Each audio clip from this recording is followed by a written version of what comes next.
রাস্তা দখল করে হকারি নয়, সাফ জানালেন মুখ্যমন্ত্রী শুভেন্দু অধিকারী। সাংবাদিক সম্মেলনে মুখ্যমন্ত্রী সাফ জানিয়ে দিলেন, ফুটপাত দিয়ে হাঁটার অধিকার জনগণের রয়েছে, সেটি জবরদখলের অধিকার কারোর নেই। তবে কি বিকল্প ব্যবস্থার কথা ভাবছে সরকার? শুক্রবার নিউ টাউনের বিশ্ব বাংলা কনভেনশন সেন্টারে সাংবাদিক বৈঠকে মুখ্যমন্ত্রী শুভেন্দু অধিকারী এ প্রসঙ্গে বলেন, ফুটপাত দিয়ে হাঁটার অধিকার জনগণের রয়েছে, সেটি জবরদখলের অধিকার কারোর নেই। যেখানে সরকার খালি জায়গা আছে সেখানে জনগণের প্রয়োজন নেই। সেখানে বৈধ অবৈধভাবে যদি বসে থাকেন, মানবিকভাবে দেখব। কলকাতার বড় বড় চওড়া রাস্তা, ফুটপাত কারোর হাতে দেওয়ার অধিকার কেউ আমায় দেয়নি। আমি জনগণের প্রতি দায়বদ্ধ। জনগণের স্বার্থ যেখানে জড়িত সেখানে অগ্রাধিকার পাবে। মুষ্টিমেয় কোনো ব্যক্তি বা গোষ্ঠী অগ্রাধিকার পাবে না। যেখানে খালি উদ্বৃত্ত জায়গা আছে সেটা দেখা হবে। হকারদের উদ্দেশ্যে মুখ্যমন্ত্রী বলেন, আপনারা প্রাথমিকভাবে সরে যান, ধীরে ধীরে সরকারি স্কিম আনা হবে হকারদের জন্য। কেন্দ্রের শ্রম স্কিম রয়েছে, সেই সুযোগ মিলবে। নিউ মার্কেট, রাজাবাজার, খিদিরপুর, মেটিয়া বুরুজে যা ইচ্ছে তাই করবেন, এটা চলতে পারে না। কি বলছেন শুভেন্দু অধিকারী, শুনবো। প্রশ্নের উত্তর দিই, ফুটপাত দিয়ে হাঁটার অধিকার জনগণের রয়েছে, সেই ফুটপাতকে জবরদখল করার অধিকার কারণ নেই। যেখানে সরকারের ভ্যাকেট ল্যান্ড রয়েছে, যেখানে জনগণের প্রয়োজন নেই, সেখানে বৈধ অবৈধ যদি বসে থাকেন, মানবিকভাবে দেখব। কলকাতার বড় বড় চওড়া রাস্তা, জনগণকে হাঁটার জন্য ফুটপাত, এটা কারো হাতে দেওয়ার অধিকার আমাকে কেউ দেয়নি। আমাকে পাবলিক ভোট দিয়ে জিতিয়েছে, বিজেপি এবং এমএলএরা আমাকে মুখ্যমন্ত্রী বানিয়েছে। আমি জনগণের প্রতি দায়বদ্ধ। আপনার জনগণের স্বার্থ যেখানে যুক্ত রয়েছে, সেই স্বার্থ সর্বাধিক অগ্রাধিকার পাবে। মুষ্টিমেয় কোনো ব্যক্তি বা গোষ্ঠী তার স্বার্থ আমার কাছে অগ্রাধিকার পাবে না। আমরা মানবিক।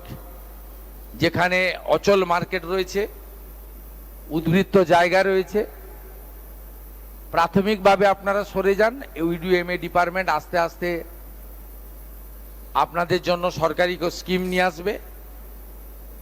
হকারদের জন্য ভারত সরকারের শ্রম দপ্তরের স্কিম রয়েছে, তার সুযোগ আপনারা পাবেন এবং অন্যান্য সুযোগ পাবেন।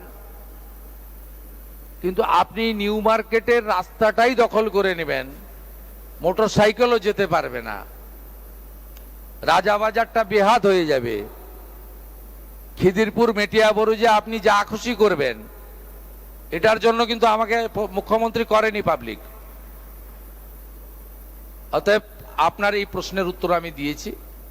আর রিগার্ডিং দুর্গাপুজো, এটা নিয়ে আমি এখনো আলোচনা শুরু করিনি। রাজ্যে কেন্দ্রীয় বরাদ্দ প্রসঙ্গে শুভেন্দু অধিকারী বলেন, কেন্দ্র রাজ্য যৌথভাবে দাঁড় করাবে পশ্চিমবঙ্গকে। নন্দীগ্রামের মতো গুলি না চালিয়েও শিল্প আনা চায়, সেটাই আসবে পশ্চিমবঙ্গে।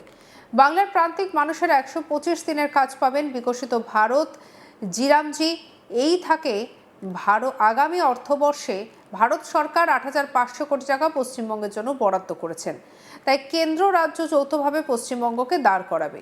কি বলছেন মুখ্যমন্ত্রী, শুনবো। একটা রূপরেখা, যদিও এটা পূর্ণাঙ্গ বাজেট নয়, 22 তারিখে আপনারা বুঝতে পারবেন যে এই সরকার অর্থনীতিকে সামলে নিয়ে পশ্চিমবঙ্গকে একটি ভালো জায়গায় নিয়ে যেতে চাইছে, যা আগামী দিনে অর্থনৈতিক স্বনির্ভর এবং আত্মনির্ভর পশ্চিমবাংলা তৈরি হবে। মাননীয় মোদিজির ভোকাল ফর লোকাল এবং নির্ভরশীলতা নয়, আত্মনির্ভরতা, সেই মন্ত্রেই পশ্চিমবাংলার ডবল ইঞ্জিন বিজেপি সরকার এগিয়ে যাবে। 20 পর্যন্ত মাননীয় মোদিজির নেতৃত্বে ভারত সরকার 40 লক্ষ ইউনিট প্রধানমন্ত্রী আবাস যোজনার বাড়ি, 30,000 কোটি টাকা দিয়েছেন। আপনারা অপেক্ষা করুন, দেখতে থাকুন। ডবল ইঞ্জিনের স্বাদ আপনারা ইতিমধ্যে পাচ্ছেন। মাত্র 1 মাস কয়েকটা দিন, এই অর্থবর্ষে যা 31শে মার্চ 2027-এ শেষ হবে, তারপরে আপনি নিজেই ডবল ইঞ্জিনের প্রচারক হয়ে যাবেন, আমাদের আর প্রচার করার দরকার হবে না। এক্ষেত্রেও আপনি যদি কয়েকটা উদাহরণ আমার কাছে চান, উদাহরণ 1,43,00,000 পরিবারকে আয়ুষ্মান ভারতে যুক্ত করা। উদাহরণ 2, প্রধানমন্ত্রী সূর্যঘর কর্মসূচি রাজ্যে চালু করা। উদাহরণ 3, জল জীবন মিশনে 27,000 কোটি তো লুট করে নিয়েছেন ভারত সরকারের। যে কোনো একটা গ্রামে যাবেন, আমি তো বিভিন্ন জেলাতে বিভিন্ন 2-3টি জেলাকে নিয়ে নিয়ে প্রশাসনিক সভা করছি, সেখানে আমাদের ওরা ডাকতো না, আমরা ওদের ডাকছি।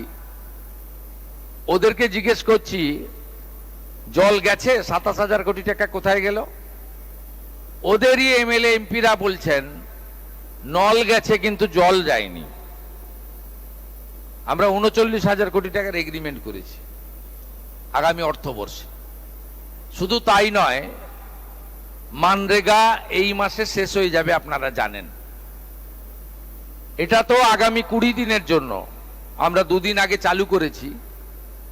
700 কোটি টাকা ভারত সরকার আমাদের ট্রান্সফার করে দিয়েছে, স্যাংশন লেটার আমার হাতে দিয়েছে। আমি মাননীয় মন্ত্রী দিলীপ ঘোষের হাতে সেই স্যাংশন লেটার দিয়ে দিয়েছি। এছাড়াও দুর্গাপুজোয় অনুদান দেওয়া প্রসঙ্গে মুখ্যমন্ত্রীর স্পষ্ট বার্তা, বিষয়টি নিয়ে তথ্য এবং সংস্কৃতি দপ্তরের সঙ্গে আলোচনা করা হবে।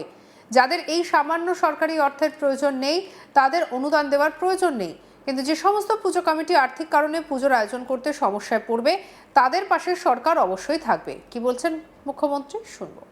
আপনার এই প্রশ্নের উত্তর আমি দিয়েছি। আর রিগার্ডিং দুর্গাপুজো, এটা নিয়ে আমি এখনো আলোচনা শুরু করিনি।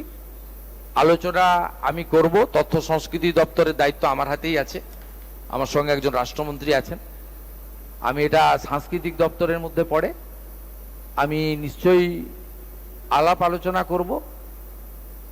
আমি একটা কথা শুধু বলবো, ওই সামান্য সরকারি অর্থ যাদের প্রয়োজন নেই, আমার মনে হয় তাদের দেওয়ারও দরকার নেই।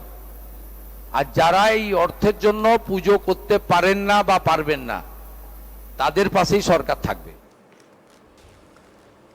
সব মিলিয়ে বলা যায় যে মুখ্যমন্ত্রী শুভেন্দু অধিকারী এদিন একেবারে পুরো বিষয়টি নিয়ে যেন কড়া ভাষায় জানিয়ে দেন যে সরকার তাদের পাশেই আছে, যাদের সত্যি দরকার আছে, অর্থাৎ সাধারণ মানুষ যারা গরিব, যাদের সত্যি দরকার, তাদের পাশে সরকার আছে।